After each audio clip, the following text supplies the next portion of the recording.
രാത്രി ഒറ്റയ്ക്ക് റോഡിലൂടെ നടക്കുമ്പോൾ അന്നത്തെ ദിവസം അവളുടെ മുന്നിൽ തെളിഞ്ഞു. കൊച്ചി നഗരത്തിലെ കാരാട്ട് കൺവെൻഷൻ സെന്ററിൽ ഇന്നൊരു വിവാഹം നടക്കുകയാണ്. കാരാട്ട് വിശ്വനാഥ മേനോന്റെ കൊച്ചുമകൻ അജയ് മേനോനും നാട്ടിലെ ഒരിടത്തരം കുടുംബത്തിലെ മായയും തമ്മിലുള്ള വിവാഹം. വിവാഹത്തിന് പങ്കെടുക്കാനായി നാടൊട്ടൊക്കെ എത്തുകയാണ്. എന്താണ് ശേഖര, നല്ല പുളിങ്കൊമ്പിൽ തന്നെ കയറി പിടിച്ചിട്ടുണ്ടല്ലോ താൻ.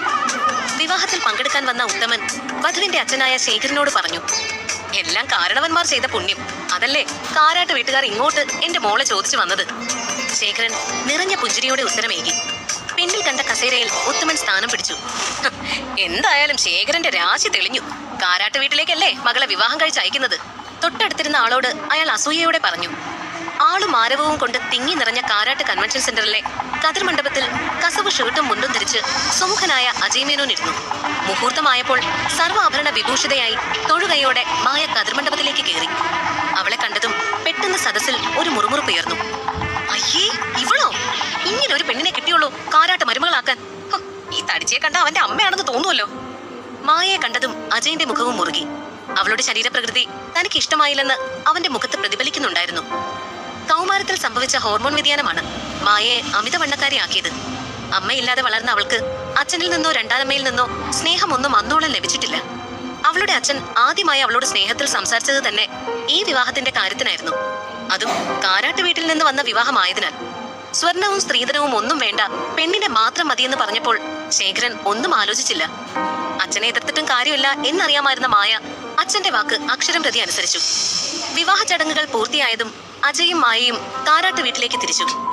അജയിന്റെ അമ്മ കൊടുത്ത 5 തിരിയിട്ട നിലവിളക്ക് വാങ്ങി വലതുകാൽ വെച്ച് മായ ആ വീടിന്റെ മരുമകളായി കയറി. അജയിന്റെ പെങ്ങൾ വന്ന് അവളെ വസ്ത്രവും ആഭരണവും മാറ്റാൻ സഹായിച്ചു. അവരവളെ അതിസുന്ദരിയായി ഒരുക്കി. കാരാട്ടുകാരുടെ സ്വന്തം ഹോട്ടലിൽ വെച്ചായിരുന്നു റിസപ്ഷനിൽ പങ്കെടുക്കാൻ അജയിന്റെ ഫ്രണ്ട്സും വന്നിട്ടുണ്ടായിരുന്നു. അവർ കേക്കും ഷാമ്പയിൻ ബോട്ടിലും ഒക്കെ കയ്യിൽ കരുതിയിട്ടുണ്ടായിരുന്നു. Congrats mister and missus Ajay, ഒരു ചെറുപ്പക്കാരൻ അതും പറഞ്ഞ് ഷാമ്പയിൻ ബോട്ടിൽ തുറന്നു. 2 ഗ്ലാസ്സിൽ അവ പകർത്തി വരനും വധുവിനും കൊടുത്തു. ഒപ്പം അവരിരുവരോടും ചിയേഴ്സ് പറഞ്ഞ് അത് കുടിക്കാൻ ആവശ്യപ്പെട്ടു. അജയ് കുടിക്കുന്നത് കണ്ട് വേറെ നിവൃത്തിയില്ലാതെ മായയും അത് കുടിക്കാൻ ഒരുങ്ങി. ഗ്ലാസ് ചുണ്ടോടടുപ്പിക്കുമ്പോഴേക്കും മണമടിച്ച് അവൾക്കത് കുടിക്കാനായില്ല. അവൾ ഗ്ലാസ് താഴെയിട്ട് വാ പൊത്തിക്കൊണ്ട് വാഷ് ഏരിയയിലേക്ക് ഓടി. അത് കണ്ട് അജയിന്റെ അമ്മയും പെങ്ങളും മായയുടെ പുറകെ ചെന്നു. ഛർദ്ദിച്ച അവശയായ മായ അവിടെ ചുമരിൽ ചാരി നിൽക്കുകയായിരുന്നു. കുറച്ച് വെള്ളം കുടിച്ചതും മായ പെട്ടെന്ന് അജയിന്റെ അമ്മയുടെ കയ്യിലേക്ക് മയങ്ങി വീണു. പിന്നിൽ നിന്നും വന്ന കാറിന്റെ ഹോൺ കേട്ട് ഞെട്ടിയ മായ ഒരു ദിവസം കൊണ്ട് ജീവിതം കൈവെട്ടുന്ന യാഥാർത്ഥ്യത്തിലേക്ക് തിരിച്ചു വന്നു. ആ രാത്രി അവൾ തന്റെ വീട്ടിലേക്ക് തന്നെ തിരികെ വന്നു. ആരോട് ചോദിച്ചിട്ടാടി മൂദേവി നീ ഇങ്ങോട്ട് കയറി വരണേ? പിഴച്ച് വയറ്റിലുണ്ടാക്കിയതും പോരാ, അവള് താലി അഴിച്ചു കൊടുത്തേക്കുന്നു. കുടുംബത്തിന്റെ മാനം കളയാനായി പറഞ്ഞ ജന്മം. അല്ലേലും തള്ളയുടെ ഗുണം കാണിക്കാതിരിക്കില്ലല്ലോ, ഇറങ്ങിപ്പോടി. മായയുടെ രണ്ടാനമ്മ മാലിനി അവളെ നോക്കി ആക്രോശിച്ചു. അവളെ കണ്ടതും കല്യാണം കൂടാനായി വന്ന ബന്ധുക്കൾ പലരും മുറുമുറുക്കാൻ തുടങ്ങി. മായ ഒന്നിനും മറുപടി പറയാതെ അകത്തേക്ക് കയറാൻ തുടങ്ങിയതും ശേഖരൻ അവളെ തടഞ്ഞു. കാരാട്ട് വീട്ടിൽ നിന്നും തീരുമാനം അറിയുന്നത് വരെ മാത്രം നിനക്കിവിടെ ജീവിക്കാം, ശേഖരൻ താക്കീതോടെ പറഞ്ഞു. അയാളെ നിറകണ്ണുകളോടെ ഒന്ന് നോക്കി ഒന്നും പറയാതെ മായ മുറിയിൽ കയറി കഥകടച്ചു. തലയിണയിൽ മുഖമമർത്തി കരഞ്ഞു. അടുത്ത ദിവസം തന്നെ അബോർഷൻ വേണം എന്ന ആവശ്യവുമായി ശേഖരൻ ഡോക്ടറെ സമീപിച്ചു. ഡോക്ടർ പ്ലീസ്, ഒരച്ഛന്റെ വേദന ഡോക്ടർ മനസ്സിലാക്കണം, അയാൾ ഡോക്ടറോട് കെഞ്ചി. സി മിസ്റ്റർ ശേഖരൻ, മായയുടെ ഹെൽത്ത് കണ്ടീഷനും അവളുടെ പ്രായവും കൂടി കണക്കിലെടുക്കുമ്പോൾ അബോർഷൻ പോസിബിൾ അല്ല, നല്ല റിസ്ക് ഉണ്ട്. ഡോക്ടർ അയാളെ പറഞ്ഞു മനസ്സിലാക്കി. ശേഖരൻ നിരാശയോടെ വീട്ടിലേക്ക് തിരിച്ചു. ഹോസ്പിറ്റലിൽ നിന്ന് ദേഷ്യപ്പെട്ട് ഇറങ്ങിപ്പോയ അജയ് തിരികെ വന്നാൽ ഒരുപക്ഷെ മായയെ സ്വീകരിക്കുമെന്ന് ശേഖരൻ മനക്കോട്ട് കെട്ടി. മാസങ്ങൾ കടന്നുപോയി. അജയ് തിരികെ വന്നില്ല. കാരാട്ട് വീട്ടുകാർ എങ്ങനെയും അജയ്യെ കണ്ടുപിടിക്കാനുള്ള ശ്രമത്തിലായിരുന്നു. കാരാട്ടെ കാരണവർ വിശ്വനാഥ മേനോൻ ഒരു ഗർഭിണി എന്ന പരിഗണന കൊടുത്ത് മായയ്ക്ക് വേണ്ടി ശേഖരന്റെ കയ്യിൽ കുറച്ച് പണം ഏൽപ്പിച്ചിരുന്നു. അതെല്ലാം അപ്പോൾ തന്നെ മാലിനി അയാളുടെ കയ്യിൽ നിന്നും വാങ്ങി കൈയടക്കി വെച്ചു. ഗർഭിണി എന്ന ഒരു പരിഗണനയും മായയ്ക്ക് ആ വീട്ടിൽ നിന്നും ലഭിച്ചില്ല. പിഴച്ചവൾ എന്ന എല്ലാവരുടെയും കുറ്റപ്പെടുത്തൽ മാത്രം എന്നും അവൾക്ക് കിട്ടി. അവൾ മുറിയിൽ നിന്ന് പുറത്തേക്ക് ഇറങ്ങിയതേയില്ല. മാലിനി വീട്ടിൽ എല്ലാവരും കഴിച്ചു കഴിഞ്ഞ് ബാക്കി വല്ലതും ഉണ്ടെങ്കിൽ മാത്രം അവളുടെ മുറിക്ക് പുറത്തു കൊണ്ടുവച്ചു. അച്ഛനാരാ എന്നറിയാത്ത കുട്ടിയെ ചുമക്കുന്നു എന്ന് സ്വയം പരാതിപ്പെട്ട് മായ കടുത്ത നിരാശയിലേക്ക് കൂപ്പുകുത്തി. ദിവസം കഴിയുന്തോറും ഗർഭിണിയാണെന്ന ബോധം അവളിൽ എവിടെയോ ഉണ്ടായിരുന്നത് കൊണ്ടോ അതോ സംസാരിക്കാൻ ആരുമില്ലാത്തത് കൊണ്ടോ അവൾ തന്റെ കുഞ്ഞിനോട് സംസാരിക്കാൻ തുടങ്ങി. അങ്ങനെ അവളും കുഞ്ഞും തമ്മിൽ ഒരു സ്നേഹം രൂപപ്പെട്ടു. എത്രയൊക്കെ പറഞ്ഞാലും സ്വന്തം കുഞ്ഞാണല്ലോ. മായ പ്രസവത്തോടടുത്തു.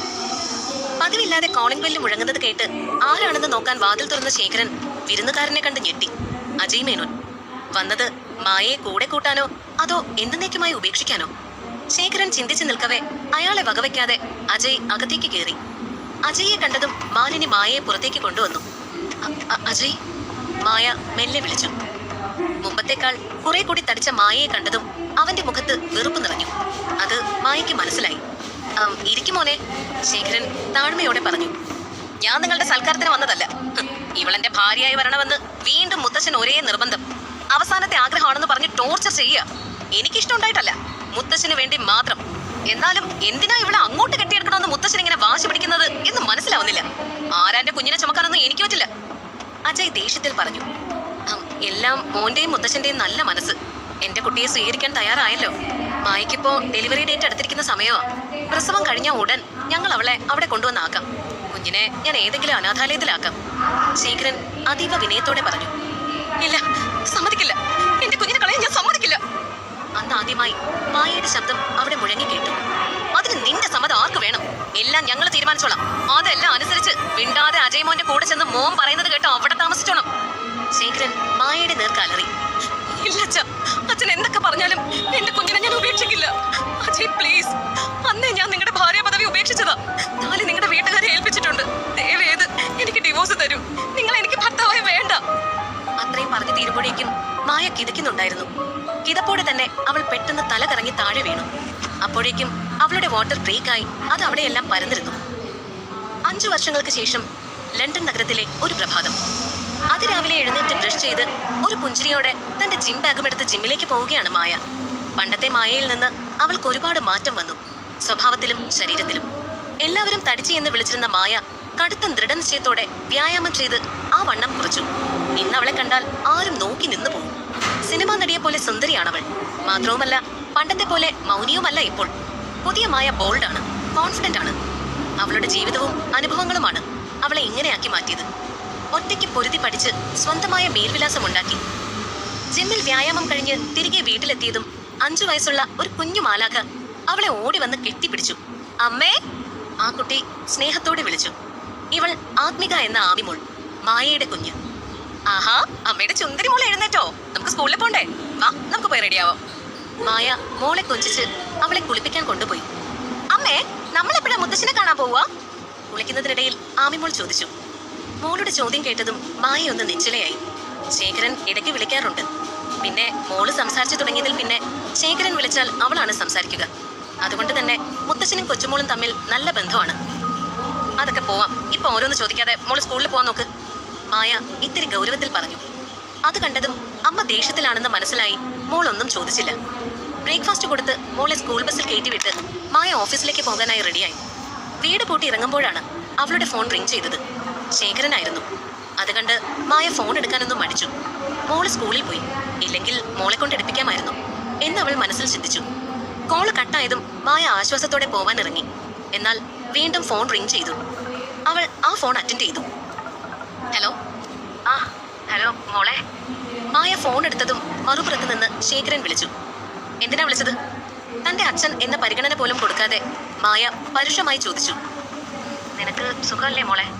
ശേഖരൻ സ്നേഹത്തോടെ ചോദിച്ചു. എന്റെ സുഖവിവരം അറിയാനാണോ ഇപ്പൊ വിളിച്ചത്? മായ ദേഷ്യത്തിൽ ചോദിച്ചു. അത് മോളെ, അത് പിന്നെ. ശേഖരൻ എന്തു പറയണമെന്നറിയാതെ കുഴഞ്ഞു. അച്ഛൻ കാര്യം പറയും, എനിക്ക് ജോലിക്ക് പോണം. മായ കുറച്ച് ശബ്ദം കടുപ്പിച്ചു. അവളുടെ ശബ്ദത്തിലെ വ്യതിയാനം മനസ്സിലായതും ശേഖരൻ രണ്ടും കൽപ്പിച്ച് കാര്യം പറയാൻ തീരുമാനിച്ചു. അത് മോളെ, ഋതുവിന് കല്യാണ പ്രായമായി. അവൾക്ക് കല്യാണം നോക്കണമെന്ന് പറഞ്ഞ് മാലിനി ഒരേ നിർബന്ധം. അപ്പോ അതിന്റെ കാര്യങ്ങൾ തീരുമാനിക്കണം. പിന്നെ മോളുടെയും ശരിയാക്കണ്ടേ. മോള് ഒന്ന് നാട്ടിലേക്ക് വരുമോ? ശേഖരൻ ഇലയ്ക്കും മുള്ളിനും കേടില്ലാതെ കാര്യം അവതരിപ്പിച്ചു. ശേഖരന് മായയുടെ രണ്ടാനമ്മ മാലിനിയിൽ ജനിച്ച കുട്ടിയാണ് മൃദുല. എല്ലാം കേട്ട് മായ ഒന്ന് ദീർഘശ്വാസം എടുത്തു. ശേഖരൻ ആദ്യം മൃദുലയുടെ കാര്യം പറഞ്ഞ് ഒരു മുഖവുര ഇട്ടതാണെന്ന് മായയ്ക്ക് മനസ്സിലായി. കാരണം അങ്ങനെ മായയുടെ അഭിപ്രായം ചോദിച്ചിട്ടൊന്നും ആ വീട്ടിൽ കാര്യങ്ങൾ നടത്തിയിട്ടില്ല. അജയിന്റെ കാര്യം പറയാനുള്ള ഒരു മുന്നൊരുക്കം, അത്ര തന്നെ. വർഷം ഇത്രയായില്ലേ, എത്രയും പെട്ടെന്ന് ഇതിനൊരു നീക്കുപോക്ക് ഉണ്ടാക്കിയേ പറ്റൂ, മായ ചിന്തിച്ചു.